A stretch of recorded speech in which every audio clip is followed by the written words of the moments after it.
आर्य ने अनु के पापा को उनकी दुकान वापस दिला दी है और उन्हें फिर से मालिक बना दिया है। इस बात से अनु बहुत खुश हो जाती है। जी हाँ दोस्तों, टीवी सीरियल तुमसे तुम तक का आने वाला ट्विस्ट बेहद शानदार होने वाला है, जहां आखिरकार अब आप देखेंगे कि अनु और उसके परिवार की सारी मुश्किलें खत्म हो जाएंगी। असल में जैसे ही रघु की गंदी सच्चाई पुष्पा यानी अनु की माँ के सामने आती है तो वह हैरान रह जाती है। उन्हें साफ दिख जाता है कि रघु यह शादी केवल एक सौदे की तरह कर रहा है। उसके लिए अनु सिर्फ एक जरिया है ताकि वह आर्य गोवर्धन ग्रुप के साथ बिजनेस कर सके और उसका टेंडर पास हो जाए, वरना न तो उसे शादी से कोई मतलब है और न ही वह अनु को योग्य समझता है। वह तो उसे केवल बेकार मानता है।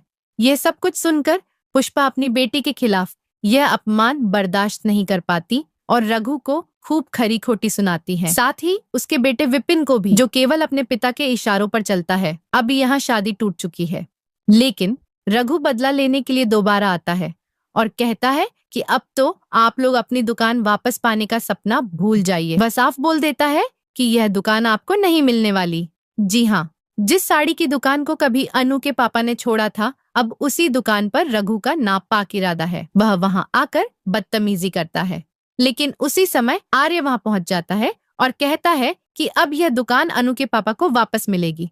जी हाँ, यहाँ पर बहुत बड़ा ट्विस्ट आ चुका है। न केवल इस शादी को तोड़ना और रघु को एक्सपोज करना आर्य का प्लान था, बल्कि अनु के पापा को उनकी दुकान वापस दिलाना और सम्मान के साथ फिर से मालिक की कुर्सी पर बैठाना भी उसका सपना था। आर्य हमेशा यही चाहता था कि अनु के चेहरे पर मुस्कान लाए। पुष्पा यह सब देखकर भावुक हो जाती है, क्योंकि जिस दुकान से अनु के पापा को कई बार अपमानित करके बाहर निकाला गया था, आज वही दुकान वापस मिल रही है। यह किसी ख्वाब से कम नहीं है।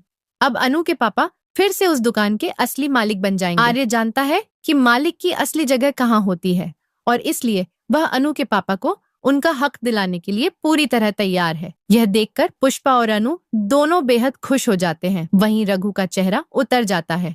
तो दोस्तों, क्या आप भी इस जबरदस्त ट्विस्ट को देखने के लिए एक्साइटेड हैं? हमें कमेंट करके बताइए। क्या आप चाहते हैं कि अब अनु की माँ और पापा आर्य को ही अपनी बेटी अनु का जीवन साथी चुन ले? हमें अपने विचार जरूर बताइए और टीवी की ताज़ा खबरों के लिए चैनल को सब्सक्राइब करना न भूलें।